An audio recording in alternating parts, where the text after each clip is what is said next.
We're back for bench racing. It's the first bench racing of the new year. We're excited. It's another OSCAAR episode. We listen to you, the fans. You wanted us to do more coverage of the OSCAAR Super Late Model Tour. No problem. You got it. So, without further ado, on my right-hand side, making his third appearance. Maybe it is fourth.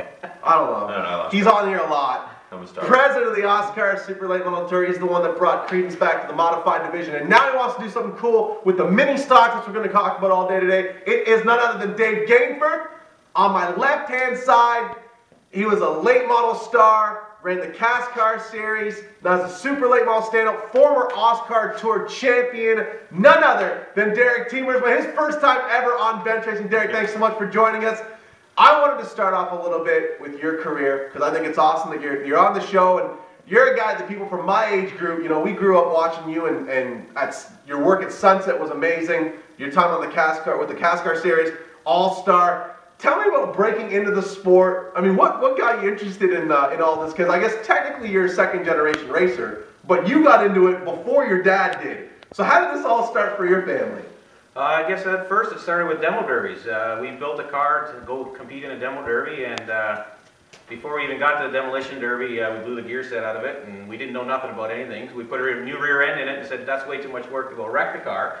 So we ended up using it as an enduro car at Sunset, and then from there on in, I've never ever been in a demo derby yet. So yeah, it's just enduro cars led to running Saturday nights. So never a demo derby, just some wild enduros and thunder car races. It would probably feel like a demo derby. Yeah. Well, you got 100 features. Yeah. There you go. I've never seen an OSCAAR race yet that resembled a demo derby. I don't know. The first enduro I ever raced at Sunset had 115 cars on the racetrack. That must have, like, that would have to go all the way around the track, I imagine. 3/4 of the way around. Start 3 or 4 wide? 3 wide. 3 wide. 3 wide. Red light, green light racing. Yeah. Where'd you finish?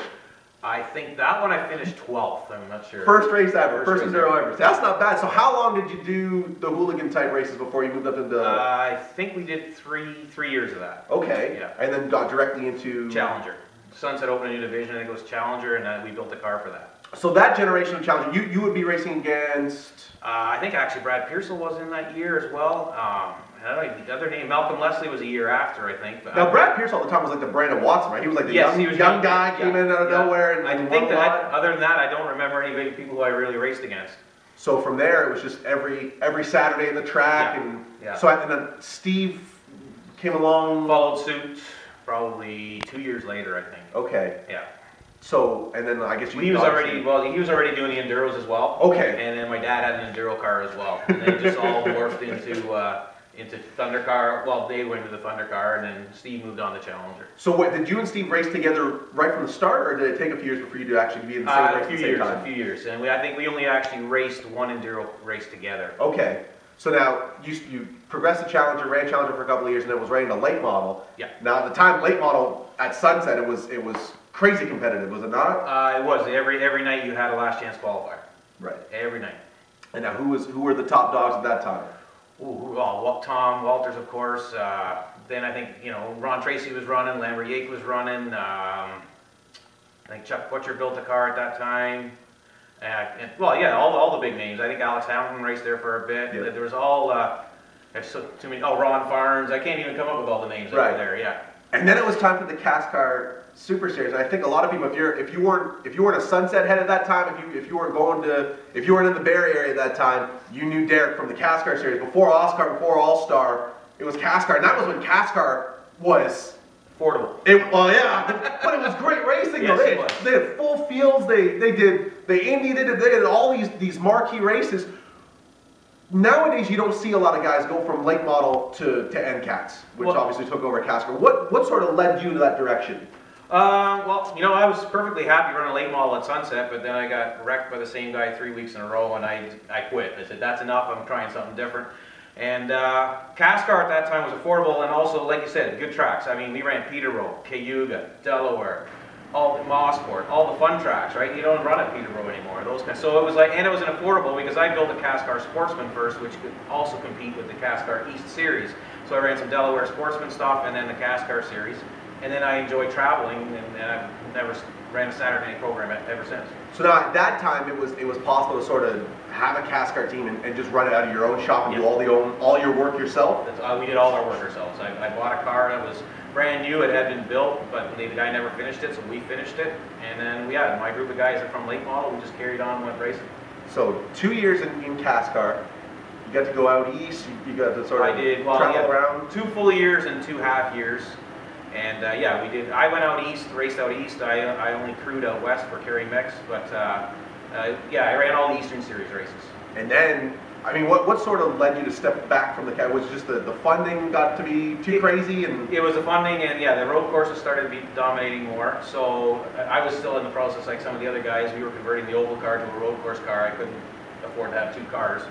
Yeah, and so yeah, it started building up too much, and the cost was too much. And my brother at that time was already running All-Star, so I enjoyed that. And it was time to stay closer to home. I had a young kid as well, so it was like, you know what, time to back it down a bit and go local racing so again. 2001 when you came to the All-Star Tour. I think that's what it was, yeah. And that's when if you moved to CASCAR when CASCAR was dominant, you did the same thing with All-Star, because in 2001, like, All-Star was fantastic. Anything that anyone could talk about. It was huge. I mean, all the biggest names were running that. They were going to all the best tracks. They had huge car counts, and you were able to sort of step right into All-Star, and you were coming back to local racing like you'd never missed a beat. You did really, really well your first year back in All-Star. Yeah, I was, you know, just to help with the with moving back into late model. We also ran Sunset every night you could possibly do. We ran every special we could possibly do, and All-Star. So it was, you know, it's all same. At that time, it was all similar tracks, because All-Star was running Peterborough, All-Star was running Cayuga, you know, and so it was all pretty much similar racetracks. So at the end of the day, it was pretty much the same thing. It was not a very hard transition.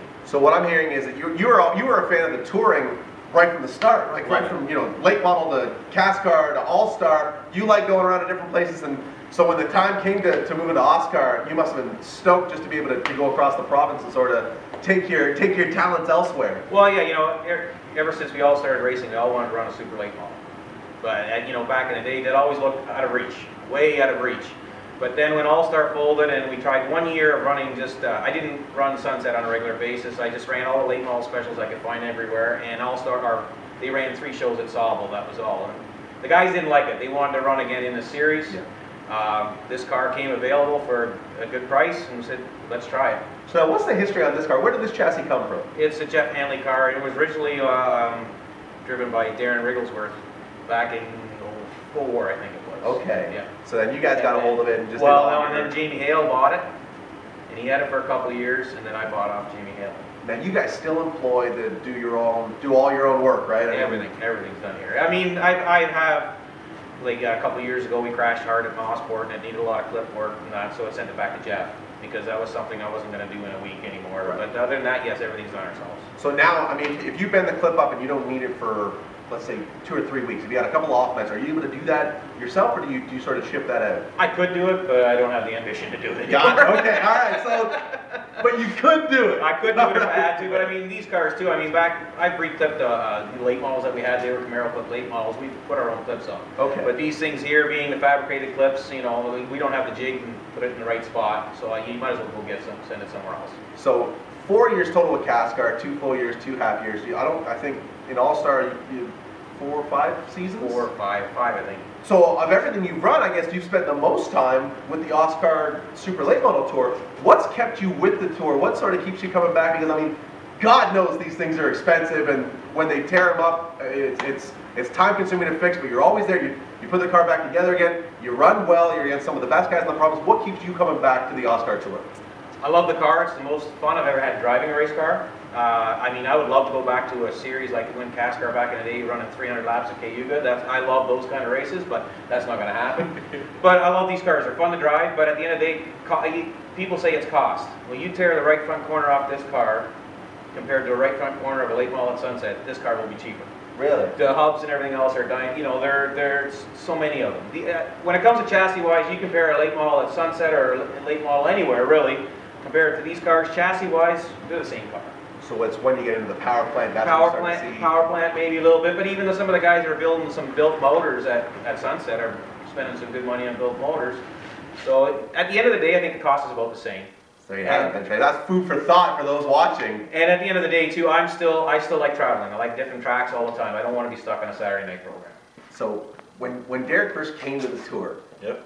You were with OSCAAR at the time in a race director role? Race director, yep. So when he was coming over, I mean, were you Were you pumped up? Like when you knew that he was coming over and he was buying a quality piece? I mean, I know how excited you get nowadays when you get a big name driver coming to the Tour. Was it the same feeling then? Absolutely, because he was one of the first actually guys from the late model. Glenn was first. Glenn was first, Yeah. and Derrick was second to actually give us a shot. So yeah, when you score a big name like this, it's been racing as long as he has and done as he has. Absolutely, I was excited. When Glenn and Derrick made the transition over, OSCAAR was very much an old boys club. It was sort of the guys that always had the super late models. There wasn't a lot of youth. There wasn't a lot of, it was just guys that had driven super late models for years. And now all of a sudden, All-Star folds, you get a lot of late model guys that are coming in, and that's really, it aided in sort of shooting the OSCAAR Tour to prominence around the province. Oh, absolutely, because those guys that still wanted to travel, we were the series that they wanted to go to. And the next step up from a late model is a super late model. And like Derrick said, the cost is there. It's not that bad that people realized that they could do it, they could come and compete and win. Derrick saw Glenn do it. And so he came and did it too. He was our 2007 champion. He won the Beaver race. I think he won the last race we ever had at Cuba Speedway. Yes. Yeah. And he was the last driver not named Watson to win an OSCAAR championship. That's right. That's right, true. There you go. 2007. Yeah. Absolutely. Yeah, you're absolutely right. That family's had a stranglehold on the Tour since then. Yeah, we're gonna change that. Yeah, exactly. This year. Now you hear Derrick say that he went CASCAR racing because he got wrecked by the same guy 3 weeks in a row and quit. Mm-hmm. How many guys have you had come to OSCAAR because they got wrecked in whatever they were racing before they bought their modified or super late model? Quite a few. I mean, that's like your modus operandi. You find a guy that's been wrecked, had a bad race, you go over to his pit stall. Yeah, here's my card. I did that to Ian Bork a few years ago at Barry. He was getting wrecked every week. I said, okay. John, his dad says, I'll see you at Flambeau next week. And he was there. They converted their car over and they were at Flambeau next week because they just get tired of the same stuff. And that's why I like the Tour. I mean, you're still racing with the same group of guys, and you're going to have the rivalries and all that. But that's what I like about traveling to different tracks, because everybody's better at a different track. Where you run a regular program every Saturday night, it's the same guys week in, week out. They're causing trouble, and you finally get frustrated with it. Do you find as though the respect level among competitors is better with the OSCAAR Tour than it was anywhere else? Yeah, that's tough to say. It depends on the driver, really. I think it's getting better. It's definitely getting better. And now, especially with the new talent coming in, and guys, finally, guys are spending some good money. I mean, Andrew Gressel, Kevin Cornelius, they're all coming with brand new equipment. It's making everybody step it up a notch. Now this is almost going to be like a changing of the guard year, and I'm going to go solely off of rumors, and you can stop me if I'm out of balance here. But Brandon Watson has publicly come out and said that we're not going to come back and race for another championship. That's not to say they're not going to roll the car out of the shop a couple times, but they're not racing for a title. What's been said is that Glenn Watson might be stepping back. I don't want to put words in anyone's mouth. That's the word out there, that the 22 car might not be back full time. So that's 2 championship contenders off the Tour. But at the same time, last year you had Andrew Gressel and Kevin Cornelius step up. So we got this new talent, we got the old talent sort of stepping back. How do you see the Tour shaking out in 2014 in terms of who's going to be running at the front, how many cars we're going to be seeing on any given night? I realize it's January, it's crazy early. We're not going to hold you to this, but right now, what are your early predictions? Guys that are going to be racing in the front, just like you mentioned, Andrew Gressel will be there, Kevin's going to be there. I feel Derrick will be there. Derrick's a consistency. There's other guys on our tour. Hanley's supposed to be racing full time this year. That's the rumor too. I've heard, whether that's true or not, I don't know. But I think there's guys, the rookies coming in. Kelly Balson's got a very good piece. Dave Goussette's got a good car. Dave Taylor's coming back. I had to throw that in there. But there's guys that are there to take their place. If they decide to step aside, there's people that can fill their shoes. Jesse Kennedy's prepared to race the full tour. And he's 30 years of racing. He wants a champion. He's already told me he's wanting the championship this year. So those people may not be there, but we'll have people to fill their shoes. OSCAAR's always had that ability to sort of turn over talent. Whenever you get someone stepping back from the Tour, you always seem to have someone there to fill their spot. I mean, is it just the popularity of the Tour now that that it's what guys want to get to, that it's at the top of everybody's list, that that if someone isn't able to do it anymore, someone else is going to be right there to fill their shoes? I still think in Southern Ontario and Ontario racing, everybody wants to race a super late model. Eventually, that's where At the end of the day, anybody that's been watching racing for any long distance of time, if they have a shot at running a super late model, they're going to do it. They're not going to say no. No, they're not going to say no, because it's something you have to try. Yeah. Now, I had Dave on months back, and we spoke about long-term plans for OSCAAR. So this would be 2016, 17, 18. And he said that there's a possibility one day that you might see an OSCAAR race outside of Ontario? Now, I imagine that's still somewhat on the table one day. That's sort of a long-term goal. Absolutely. Would you be a fellow that would be interested in doing that if the tour were to go to Quebec or somewhere else? Definitely. Now, do you have a track in your mind that you would love to go to? No, it really wouldn't matter to me. I mean, I don't know. I don't know even what tracks will be available, but no, I would love to go travel somewhere else for sure. So knowing that you have the support of your drivers in terms of expansion, I mean, that must just fuel that fire even more, because when we spoke, you said that you didn't know if guys would be on board, that you want to sort of put that out there. Then the bench racing episode came out, and all of a sudden I was hearing drivers say, yeah, you know, I would go out east, I would go to Quebec. Did you have a lot of feedback after that episode sort of hit the internet? Somewhat, yes. There's guys that do want to travel. There's the younger guys want to travel. Yeah. The older guys, the old school guys, they're not so much into the travel. They're not into that. And so I got to make sure when I do make this step that we do travel, I'm going to have 20 guys, 24 guys to follow me. That's going to be tough. And that's going to be, right now, we're not there yet. I couldn't guarantee somebody in Quebec that we're going to get 24 cars. Like, we talked about going to Laird Speedway this summer, and I can't get 20 cars to show up at every track down here in Ontario, like in our home turf. I don't want to guarantee you're there 5 hours, 6 hours away that I'm going to bring 20 cars, because I can't. Yeah. So, when the timing's right, I think it'll work. Right now, it's not. The timing's just not right for us to do it. Now, what do you make of the OSCAAR Modified Tour? Because it's, I mean, it exploded. When it was first spoken about 2 years ago, it was, well, you know, you might get 8 or 9 cars and build off of that. We had 24 cars at the Velocity? 26. 26 cars at the Velocity. I don't think anybody thought that the tour was going to get that big in 2 years. They're obviously at every OSCAAR event. I don't know how much you get to see them. What do you make of the tour, and do you see the Modified Tour growing to be a real sustainable entity all on its own as a feeder series to the Super Late Models? Yeah, before they became part of OSCAAR, I really never paid attention to them, because it was, I only really being traveling around, only seen them at autumn colors, let's say. And it was always just, you know, only 8, 9 cars, and it was just a long drawn out affair that you didn't want to watch. And they were small divisions. I think they ran at Varney and Mosport, and they have a pretty decent one in Delaware. So, but when they came to OSCAAR and started to put a series together, I think that's obviously what the guys wanted. They all wanted a series with points that have something to run for, and with I guess a common set of rules. I never look into it too much, and I don't get a chance to watch them a lot, because I'm still getting nervous before I get in the race car, so I don't do a lot at the track. So, but I have watched some of the races, and it's a good division, and they're building up cars, and there's some good equipment starting to come out. Now, we haven't yet seen the Modifieds act as a feeder series full-time. I know that Brent and Aaron McLean have a Super Late that they sort of swap back and forth on, but that's about it. We haven't seen anybody else sort of run the OSCAAR Modified Tour and then jump into a Super Late Model. Are we getting close to maybe seeing that in the next couple of seasons? I would say for somebody that if they started with the OSCAAR Modifieds when we first started about 2 years ago now, it would be about a 5-year progression to be competitive in a Modified, win races in a Modified, and then move up to the Super. It's about a 5-year program, I think, from to do it. So we're on year 3, so it's going to be about another 2 years, I think, before you see somebody make the transition to do it. I'm just trying to get an idea of cost, because we've sort of seen the gap widen between divisions, whether it's at a local level or a touring level, and that's why you don't see a lot of guys move up anymore. From mini stock to Thundercar Super Stock, like that's a cavernous jump. That's a lot of money. I mean, you need a whole different setup than what you have with your mini stock. From super stock to limited late model, I guess it's not as dramatic a jump. And then a lot of guys say from limited late model, you mentioned that from limited late model to super late, aside from the motor and some of the other stuff under the hood, it's actually cheaper to go from limited late to super late.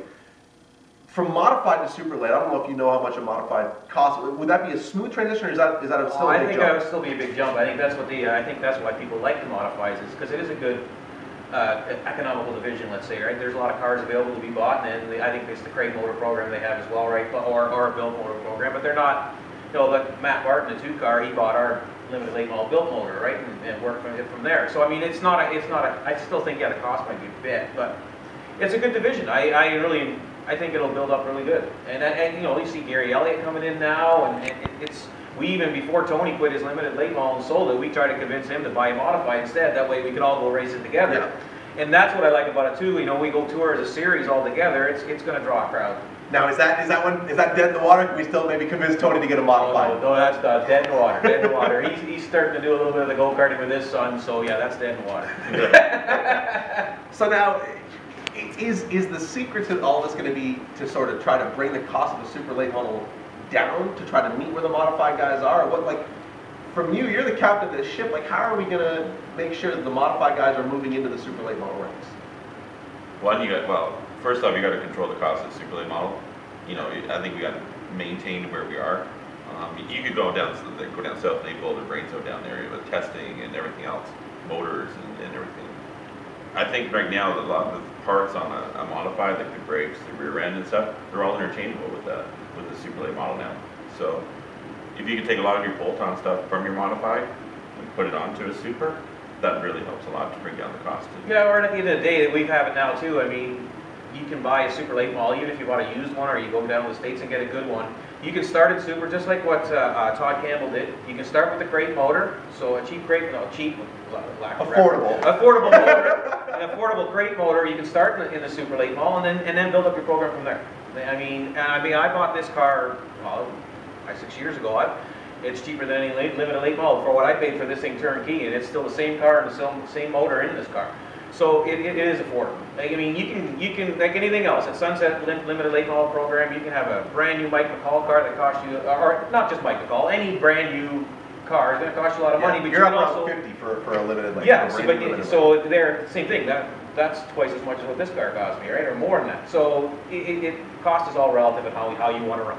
Now, in your opinion, as a veteran, being around the Tour for as long as you have, do you feel as though the crate motor has a future with the OSCAAR Tour? With the super late models. With the super late models, I'm never been a big fan of crate motors, but I mean, it's great for getting guys into the series, and you know, I think we made a small rule change again this year on took 125 pounds off the crate motor, but I think they're starting to be competitive. Now, yeah, we're gonna cut this real quick. Shut that. So I want to talk a little bit about you got the rules meeting in the rear view mirror now. Yep. Now we're going to start to see guys committing to the Tour. Because anytime I would approach a driver, no matter who they were, from championship contenders right down to the rookies, it would say, well, we don't know if we're going to do a full season. We have to see what the rules meeting's like and how all that shakes out. So you've got the rules meeting behind you now. That's all done for. Yep. How much has changed for the OSCAAR Tour heading into 2014? Super late models, basically very little change. We took 25 pounds off the crate motor program. I think they're down to 25.50 now, I believe. We discussed tread width. Basically, we did some procedural changes. We're now using a passing point system for our heat races. So the fast guys will not be starting on the pole for the featured. Fans did not like that. And then, it's not good racing. You put the fast guys up front all the time. So the top qualifier each week will start 7th. In our feature in both divisions are using it, so it seemed very successful. I went on many websites, many series in the States. It seems to be the formula that they use. So if they use it and it works, it should work for us. Modifieds, we did do a few changes that we discussed that we talked about in our other videos. Yep. They are now allowed the bigger brakes. It's not mandatory. You don't have to change anything if you don't want to change it. The ride height, we're going to measure it like we do in the supers now. I'm not going to measure your frame height. But your crank height, your roof height, your spoiler height, it's all going to need certain measurements based on that. And yeah, as far as the Biederman got changed a little bit. Yeah. As far as the winner from Saturday doesn't start on the front row. For Sunday. Yes. Perfect. Yeah. And then the chase for the colors is not the front row starting slot. That's right. Yeah, we're going to do 5th and 6th place for the chase for the colors. Now, what was the reason behind that? Were there drivers that sort of urged you to make that change, or? Well, the thing is, it's a points race for us. Autumn colors is still a points race for us. So by locking those people in, you're affecting our points race that people have raced on all year. So, do they deserve something for winning that race? Okay. Am I going to put them on the pole? No, I don't think that's fair. Okay. Start 5th and or 6th. most of the drivers felt that way as well. Yeah. Even the guys that started on the pole said, I think the modified, Gary McLean said, I don't even want to be there. I don't think it's right. Yeah, exactly. So, yeah. Yeah, because we are the only series that race there. Yeah. During Autumn colors, it's still a points race for us. We have to be there, so. So now changing the brakes in the Tour, not so much changing, but allowing guys to, is that to sort of get the bolt-on parts to sort of match up to what you need with a modified and what you need with a super late model?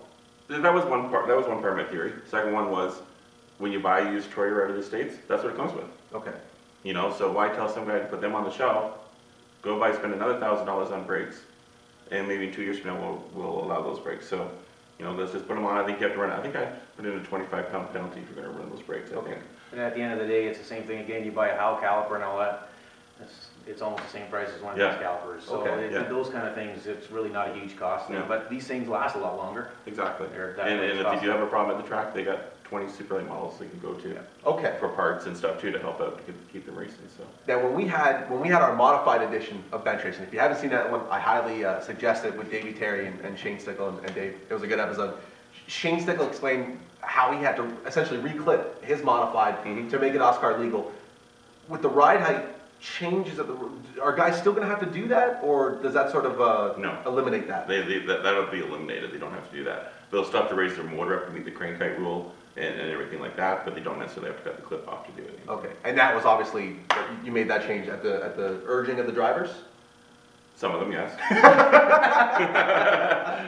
There was more of a Dave want. I got you, okay. All right, well, you're El Presidente, you're steering the ship, so what you want, you get. Well, not necessarily, but you know, I did try to steer them in that direction, absolutely. Now, with obviously you don't run a crate motor, so the weight taken off of the crate motor doesn't directly affect you, but do you agree with it to help some of the guys that are running that? Most, you know, with the exception of Jeff Hanley, I mean, he was good with the crate. Everybody else with the crate motor is exactly what the crate motor program is supposed to be. You can be competitive. If the race goes your way, you can run good. But yeah, you know, Todd Campbell proved that they needed a little bit more off. And I think at the end of the day, Todd's about the only one left running that exact package, and Jeff Hanley. But other than that, I don't think anybody's actually running that package anymore. No. Okay. So in total, how many drivers do you have running a crate? Are there other drivers that run a different crate package? Well, I guess, yeah, Dwayne Baker would have. Dwayne Baker has a McGonigal crate. So that's it, just the three drivers? So Yeah. Hanley, Campbell, and Baker? Yeah, that's it. Are you hoping that program's going to grow now with the change? I don't know if it's going to grow or not. Maybe it'll get some late model guys interested. Okay. You know, probably not for this year. It's too late for this year already. Maybe down the road, if they're getting wrecked every week at Flamborough or Delaware or someplace, maybe they'll say it's an option. You know, so that's why we just did it.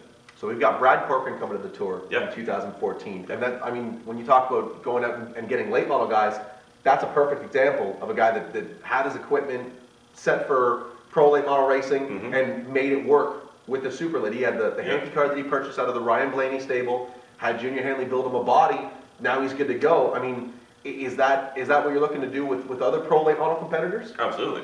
If that's all they have to do is just really change their body and they're ready to go. So, and Brad said it was a huge difference putting on that body. He picked up 3 or 4 tenths just on the body alone. Wow. He said it was just incredible. And he actually might be, I think he might be on a crate motor as well. I'm not 100% sure. No, I don't remember what he has, to be honest. Okay. So I mean, talk about bodies, and the next segue to what I wanted to talk to you about. You do all your own body work. You know, you build them all yourself. Yeah. Let's see. You know what? The novelty's starting to wear off. I still enjoy all the fabricating and building my own bodies. That's almost like that as much as the racing aspect of it. You know, it's fun building them, and they can be a little bit creative and everything else with it as well. Do you try to advance them every year? Try to change things up to try to get more, more downforce, more out of your body to try to make it work? I don't really think about that at all, really. I just look at what looks cool on other guys' cars and then try and incorporate it on mine, really, because half the time you rip the body off, the downforce isn't going to matter anyways. But it's just, I try to do what makes it look cool, and with little small changes we have now, my body's going to look a little bit different again, but it's just fun to build. OSCAAR's going back to Kawartha. I know amongst a majority of the drivers, that's a hugely popular decision. I know a lot of guys love to let the big dog eat, go out to Kawartha and see how fast these things can go. Are you a fan of the bigger tracks with these cars? Oh, I love it. I mean, unfortunately, Cayuga's closed. That was always my favorite track. I would have to say after that, Kawartha was my favorite. Peterborough used to be as well, but now with the lack of grip, it's not as much. But yeah, Kawartha is definitely the place to go. And you've done some great work at Kawartha. You've run really well at Kawartha, but you've done some good work on the bull rings as well. I mean, this year you were Mr. Consistent. How many features did you have outside of the top 5? I don't think it was many. No, except for the one or two, mechanical maybe breakdown and the one wreck. Yeah, I think that was it. That was it. Yeah. So I mean, you run. Some guys just can't figure these cars out on a tight track, like Sauble, like Barry. They just can't get it to work. You don't have that problem. You're able to make it work on the bigger tracks, on the smaller tracks. I mean, what is it about your driving style that you need to? How do you need to change your driving style, I should say, from the bigger tracks to the small tracks to make this car work? I've struggled the last couple of years with the soft setup, but I mean, I'm slowly trying to figure it out, getting a little bit of a handle on it. But I mean, it's weird. When we ran All-Star, I didn't even want to go to Sauble. Never ran good at Sauble. In this thing, I've always been a top 3 car at Sauble. I just For some reason it works there. Right. Barrie too, I'm not a big fan of the track, but we always run good there. Right. And so, yeah, it's maybe driving style, it's if you like the track or not. Same with, guys don't like Flamborough, but we always run good there. I don't mind the track at all. So, and I like every track's different and it makes it fun. Now, going back to Kawartha, when Kawartha closed, a lot of guys thought that was it. For Stock Car Racing Kawartha, that was, the last show that Derek Lynch promoted there would be the last one. Maybe we'd get some NCAT shows, but that would be about it. When you announced that OSCAAR was going there last year, I think you surprised a lot of people because they thought that the nail was in the coffin, Kawartha was dead. OSCAAR rolls in there in, was it July or August? It was hot out. I don't know. It was August, I think. It was August. So August 2013, OSCAAR rolls in there. You bring a ton of cars, you bring a ton of fans, and all of a sudden it was new life breathed into Kawartha. What did that show do for you, for your confidence as a promoter? My confidence? Well, last year I didn't promote that show. Okay. Last year Kawartha was still put on that show. Okay. This year it's different. We're leasing the track. When I say we, I mean myself. It's not OSCAAR. It's not Andrew. We're not part of Andrew's deal either. It gave me the confidence, though, to do it, seeing the feedback, knowing the drivers all like to race there. I know it's never a problem getting cars to come. Getting fans there, everybody likes to come to Kawartha. So to me it was easy. It was an easy decision. I didn't lose too much sleep over it. Well, I still do once in a while, but I think about it. But it's a lot of work. It's being on the promoter side of things now. I see things totally different.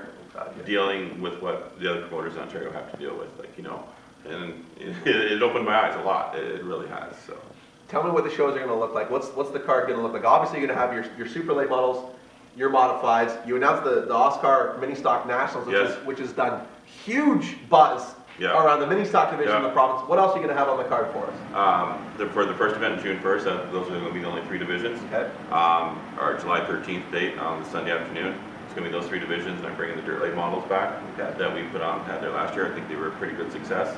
I thought they put on a really good show, actually. They all want to come back. They're very excited about it. I've heard a few guys from New York are looking at coming up, so I'm putting some more money out for them as well. So I'm paying just as what they would make on a Saturday night at Brighton Speedway or Fulton Speedway, whatever. Right. I'm paying the same purse, so I think we'll have a good car count with early models there too. So you're hoping that, if both these shows go well, does that open the door to do even more at Kawartha? How, do you get to the point where it gets to be too much? What's the ceiling for OSCAAR at Kawartha? I think 2 years is perfect. If you start doing it too much, it just waters it down. Because we race again at Peterborough 3 times. Okay. It's only 5 miles down the road. I think you have too much saturation in one market. I think it'll hurt you. And so when I'm planning to do these Kawartha events too, I'm trying to come up with something different for the fans to see, that they have to come to Kawartha if they want to see it. Okay. They can't go to Barriers, Peterborough Speedway. They can't go to Sunset Speedway to see it. They have to come to Kawartha Speedway if they want to see these things. Now I don't know. Is Cayuga closed? It's done. I don't even know what the status is. Could OSCAAR at Cayuga one day work? From what I've heard, the track's in very rough shape. Okay. I think it would take a lot of effort and a lot of money to go there to do it. In the future, I can see more of these kind of events happening. I think weekly racing is slowly going to peter out in Ontario. In about 10 years, honestly, I think you're going to see more just special events at racetracks. Racetracks are not going to be able to afford, and they're going to have to rely on people to lease the facilities and promotional companies and stuff like that. I think the sport is slowly changing into that. You see that a lot in the southern states, not so much in the Midwest and the Northeast. They have real strong weekly programs. But you're right. In the South, you're going to go anywhere south of South Carolina. Georgia, Florida, any of the dirt states. It's CRA, Pass South. They had the Georgia All-Star Series. That's dead. Southern Super Series. So it's largely tours that are putting on shows. So I guess you do have a point. Like ACT, when they go to Quebec, they rent a lot of those tracks. If they go to Saint-Air and some of those, they go in and they lease the facility.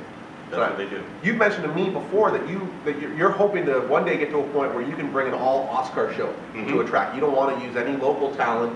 You don't want to use other tours like the Can-Am Midgets or the Legends or you make me sound bad. I'm trying. As a businessman, you want to put your own show together. You want to run everything. I want the OSCAAR band. There, we're there. Yes. Yes, that's what I want. So that what you're doing at Kawartha, it's an all OSCAAR show. Yes. In June. Yes. You're hoping maybe as soon as next year you can do that everywhere in the province? I think the promoters, they'll sit back and take notice if I can be successful doing this, you know, and they might look at it as an option, you know. They're guaranteed so much in rental revenue, all they is less work for them.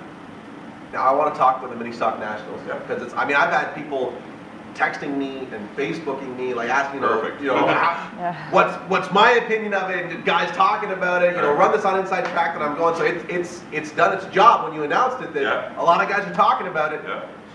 Tell these drivers out here, if you've got guys. I saw the list, by the way, ladies and gentlemen.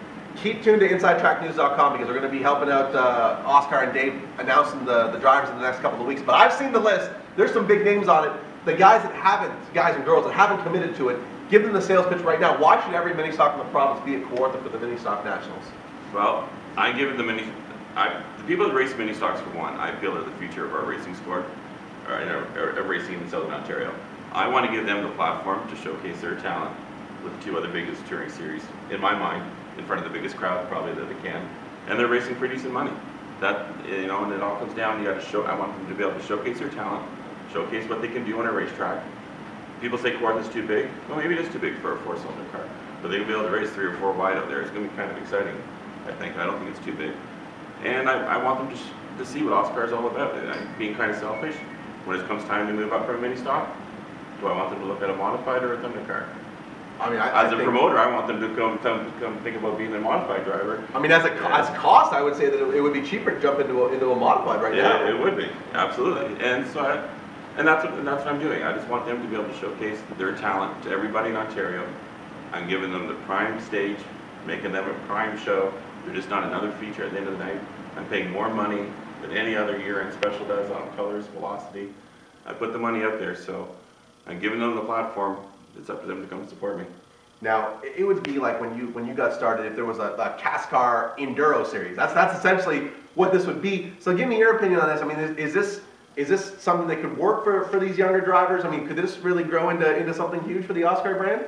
I'm sure. I mean, especially at a track like Kawartha, everybody wants to race Kawartha, no matter what car they're in. And I'm sure it's got to be a blast for those guys to be on such a big racetrack with those cars. And yeah, they are like anything anywhere else. That's the beginner division, so it's the future of the sport. So you gotta grow it.